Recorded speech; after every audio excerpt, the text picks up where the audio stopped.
We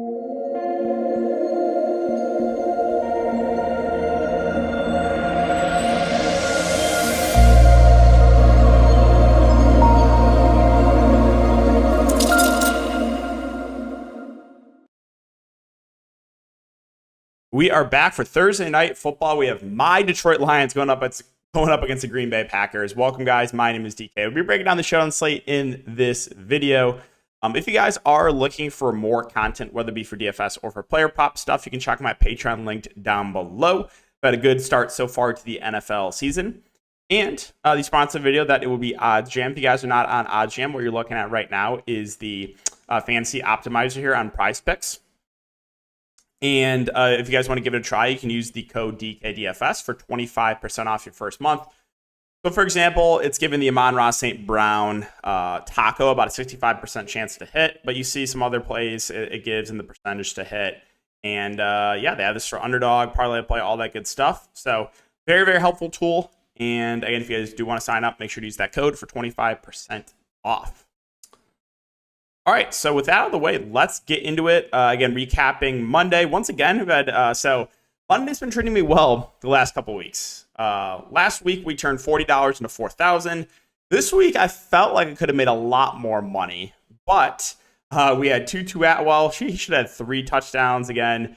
Godwin got tackled at the 1, and then the Mike Evans slappies get rewarded with the touchdown.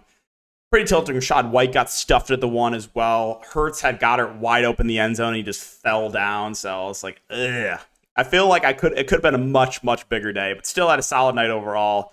And yeah, so we can keep it going for Thursday. So my Lions getting 2 primetime games in the first 4 weeks is pretty rare. But off to a decent start. The Lions 2-1, and let's see if we can keep it going. See if they can keep it going. Hopefully get the W here in Lambeau Field in Green Bay. All right, so we'll start off with the Detroit Lions side. At the top, you have Amon-Ra St. Brown, 11.6K. So I think he's probably your safest spend up at the board, or one of your safest spend ups on the board, right there with the quarterbacks, I will say. Averaging close to 10 targets a game. He's playing a majority of the snaps. He was a little bit banged up going into this week, but still went for 9 catches, 102 yards, and a touchdown. And he didn't really see any limited snaps. He played 66 of the 70 snaps. So I really wouldn't be worried about the toe injury, right? So yeah, Amon-Ra St. Brown looks great at the top. You got Jared Goff at 10-4. As I always say with these quarterbacks, they're pretty safe plays. If you compare the 2 quarterbacks on this slate, Goff is not as mobile as Jordan Love, but Goff has still played decent to start the year, right? 243 yards, 323 yards, 253 yards through the air. So that's some decent stats. 5 touchdowns, 2 interceptions. I don't really think he has like a massive ceiling, but pretty safe play, reasonable price point. So yeah, definitely have no issue there with Goff. Now, there's a lot of injury news to monitor on this show on slate. One of those is Dave Montgomery. He's questionable. He missed the last game, and he was a limited participant in Tuesday's practice. So I think it's probably about a 60-40 chance, I would say, that he plays, leaning towards he does play. Last week with Montgomery out, you did see Gibbs play get a majority of the carries, I should say. You did see Craig Reynolds still play 20 snaps, and Zonovan Knight, the former Jet, play 7 snaps. If Montgomery is in, then I would assume those, Reynolds and Zonovan Knight snaps kind of just go away. And then you kind of see what you saw week 1, where Montgomery is kind of the early down bruiser. Gibbs comes in more on passing on situations. I don't know if it'll be that week 1 split, though.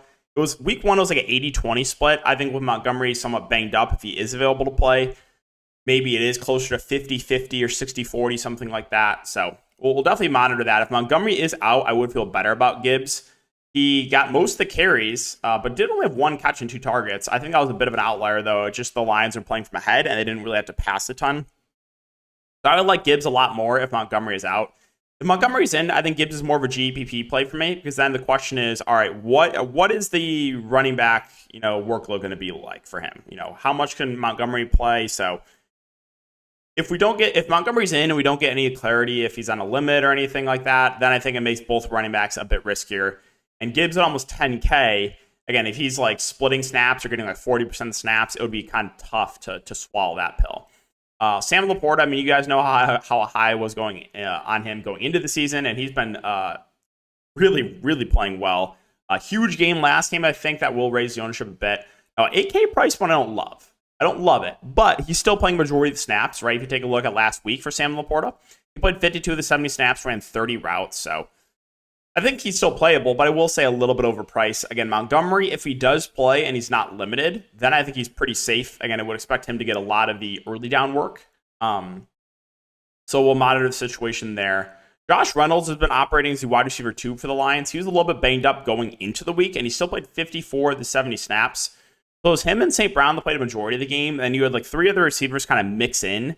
But yeah, I think Reynolds at 6'2" is a pretty fair price point for him. Again, operating as that wide receiver 2.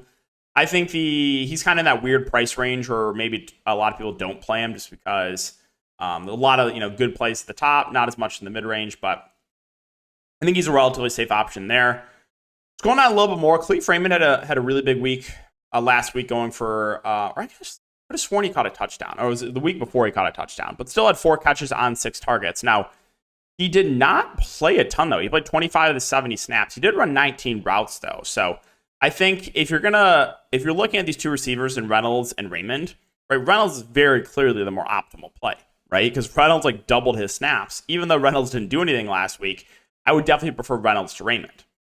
Now, again, ownership's not up. Making this video Tuesday night. So if, for example, Reynolds was like 4x the ownership of Cleve Raymond, then that's where I start considering playing Cleve Raymond over him in GPPs. Kickers are always safe plays. Patterson's 4.8K. No issue with that. It's a little pricier than usual for the kickers. Kickers are usually kind of in that low 4K range. He's 4.8K. Still think he's a solid option, though. Lions defense at 4K. Definitely viable as well. I don't have a ton of confidence in this Packers offense. Again, they have a couple guys banged up too. So Lions defense, fine. We'll see what the ownership comes in on them. Now, I got a Craig Reynolds at 2.8K, so he would be in play for me if there's no Montgomery. Montgomery's in. I probably, you might see a few snaps from Reynolds, but he'd basically be out of play for me if Montgomery is in. If Montgomery's out, I would expect Reynolds to be the RB2, and I would have interest in him at that price point. Marvin Jones Jr., so here's the thing. Here's the thing. We know he's dust. Right? He's dust, but there's not a lot of value on this. There just isn't. So am I excited about playing a guy like Marvin Jones Jr.? No, because he's clearly dust at this point of his career. But the opportunities are still there. Played 29 snaps, ran 12 routes. So yes, I do think he's viable. You're not going to feel good about it. I don't think I have much interest in Zonovan Knight. Even Montgomery misses. He's too close in place for me to Reynolds, so I'd just rather play Reynolds over Zonovan Knight. Backup tight end for the Lions, Brock Wright. He played 29 snaps, only ran 6 routes, though. So really, probably I would guess only comes in like during the red zone if he's running any routes. So I guess you can consider him in a large field GPP. And then there was one other guy I wanted to mention that was Green. So I believe he is the Flatman price. He is. And he was evaluated for concussion. Oh, that was against Seattle. Okay, so he was good to go. He played 14 snaps last week, ran 6 routes. Again, in a middle maker setting like this one, you can at least consider him in your player pool. Okay, let's move on to Green Bay. Green Bay's a team. We have 2 guys that are pretty big to keep an eye on their status of Aaron Jones and Christian Watson. So start with Aaron Jones. He's missed the last couple of games with that hamstring injury. He was a limited participant in Tuesday's practice. If I had to guess, I would say he does play. Again, I want to say he got a limited practice in or 2 the week before and then did not end up playing. So he's close to returning. I think he gives it a go. Now, this is another situation, right, where it's like, all right, if Aaron Jones is in, is there any sort of a limit, right? If the answer is no, if he's full go, good to go, then I'm totally fine paying 10.8K for Aaron Jones because Aaron Jones is the clear top back, is involved in the passing game, and yeah, has a pretty high ceiling. So I would like Aaron Jones a good amount if he plays and it's not limited, but that hamstring does worry me a little bit. So I feel like there could be some sort of limit if he does play. If he plays and is limited, then it kind of just takes like the other running backs out of play. Like, I don't think I could pay 7K for AJ Dillon. who is just not a super talented back. I mean, he's got the start last couple of weeks, but really hasn't done much with it. He's just more of a bruising short down back, like a 3 yards in a cloud of dust type guy. I would compare him to like a Najee Harris, right? AJ Dillon. Just feed him the ball, he'll fall forward for 2 yards. That's what you're gonna get, right? So I don't think I would have a ton of interest in Dillon if Aaron Jones is limited, and then if Aaron Jones is full go, then obviously no interest. If Aaron Jones is out, that's where I had to consider AJ Dillon. Even though I don't think he's super talented, he is a guy that probably gets the goal line carries, and he still saw a fair amount of snaps last week. So last week, AJ Dillon played 41 at 79 snaps. He ran 24 routes. Patrick Taylor, the backup running back, played 31 snaps, ran 24 routes. So we'll talk about that in a bit in Patrick Taylor, but Dillon would be in consideration for me if there's no Jones, but if Jones is in, I probably can't do that. Jordan Love, 9.8K. So he is a guy that is somewhat mobile. Went for 39 yards in the ground last game, 23 here, 12 here. So he can give you some points in the ground, and he's played relatively well fantasy-wise, right? 23, 20, 25 fantasy points through 3 weeks. So once again, I think he's a pretty safe play. Jordan Love, don't really have any super strong takes on him versus Jared Goff if I had to pick between the two. I would guess ownership is going to be pretty similar in those guys. Now, it would be if one is like a lot more popular than the other in tournaments, then I'm going to prefer the lower owned option. So I think I'll let the ownership make the decision for me if it's a pretty wide gap. If it's similar, then it's going to be all right, like almost a coin flip for me with the two quarterbacks in Goff versus Love. Christian Watson's the other one we have to mention. He hasn't played yet. LaFleur says that he's been medically cleared, and Watson himself said that he wants to play. I think there's going to be a limit, though, and that's what the report said as well. So that makes it really tricky. It makes the showdown tricky. There's just a lot of injury news, a lot of like, all right, is this guy playing? Well, if he is he limited or not? There's 3 guys, right? It's Montgomery, it's Jones, and it's Watson. I'm almost positive Watson's going to be limited. The question becomes, well, what is the limit on Watson? Hopefully we get some sort of clarity on what his snap limit would be if he does play. If Christian Watson misses, then it's going to benefit a few guys. Then Romeo Doubs, I think, would be the wide receiver 1. He played 68 of the 79 snaps last week. And then you saw Jaden Reed play 52 of the 79 snaps. He ran 41 routes. And the wide receiver 3 was, where is he? Was Wicks, who played 52 snaps, ran 36 routes. You did see Samari Toure mix in, play 33 snaps, and run 24 routes. So all those receivers would benefit if Christian Watson misses. If Watson plays, it's going to make everyone just a bit riskier. So really, really big news there. Doubs, so I would guess like if Watson plays, he's probably the least affected. Like I think he's pretty clearly a starting wide receiver on this team.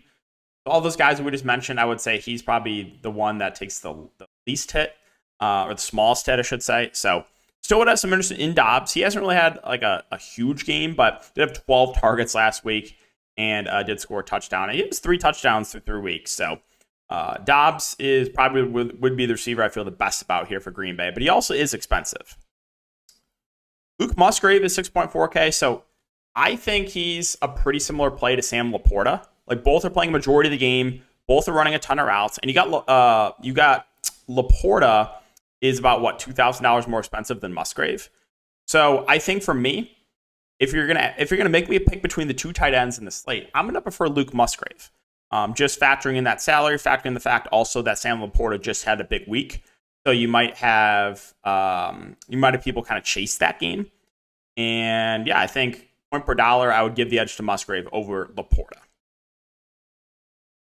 Jaden Reed's 5.6K, so 5, 8, and 7 targets through 3 weeks. The rookie, I think he would take a little bit of a hit if Christian Watson is back, but I still think he would play a fair amount of the game. I think these, kind of the backup receivers like Wicks, Ray, Malik Heath would take the biggest hit if Watson does play in some capacity. But yeah, Reed at 5.6K, I actually think is a pretty good option either way. Would be a slight downgrade, I think, if Watson plays, but still would have interest in him. Again, he ran 41 routes and 52 snaps, and he has been heavily involved. And he's at a pretty cheap price point. There's just not a lot of great value plays in the slate. So Reed's a guy I would feel pretty good about. And then Wicks at 5K, If there's no Watson, I actually do like him because he's been operating as a wide receiver 3 if you take a look at the snaps. Now, if Watson plays, then I think Wicks takes a pretty big hit. So he would be someone that I think would be a pretty big downgrade again if Watson does play. Carlson, again, both kickers are good options, as we always talk about. Don't cross them out. They're firmly in play, and especially in a slate like this, there's really just not a lot of great value plays. These kickers are good options. Packers defense, 3.6K, playing at home. Yeah, I like them. I mean, I definitely have interest in them. 15, 3, and 5 fantasy points through the first 3 weeks. Patrick Taylor, so he's 3K. He would be a guy that I would have interest in if there's no Aaron Jones. If Aaron Jones is out, I mean, you saw Patrick Taylor almost split snaps with A.J. Dillon. He only had 3 carries, but did have 3 catches on 4 targets. And then Emmanuel Wilson was the RB3. He had 2 carries and 1 catch. So I think if there's no Aaron Jones, Patrick Taylor actually is a pretty solid value play. If Aaron Jones is in, I'm just going to cross off Taylor and Wilson. And then Toure here, so he's been operating as the wide receiver 4 with Watson out. I think he would lose snaps too, obviously, if Watson is in. But if Watson's out, $600 does make him in play. I mean, he has, 8 targets through 3 weeks. At this price point, you don't need a ton from him. And he did play 33 snaps and ran 24 routes last week as the wide receiver 4. So I think you got to have a little bit of interest in him if there's no Christian Watson. And then the wide receiver 5 was Malik Heath. He still played a little bit. He had a good preseason, Malik Heath. He was a guy that I played a few times in preseason DFS. He played 11 snaps and ran 8 routes. So the Packers, again, they're kind of just mixing in these wide receivers.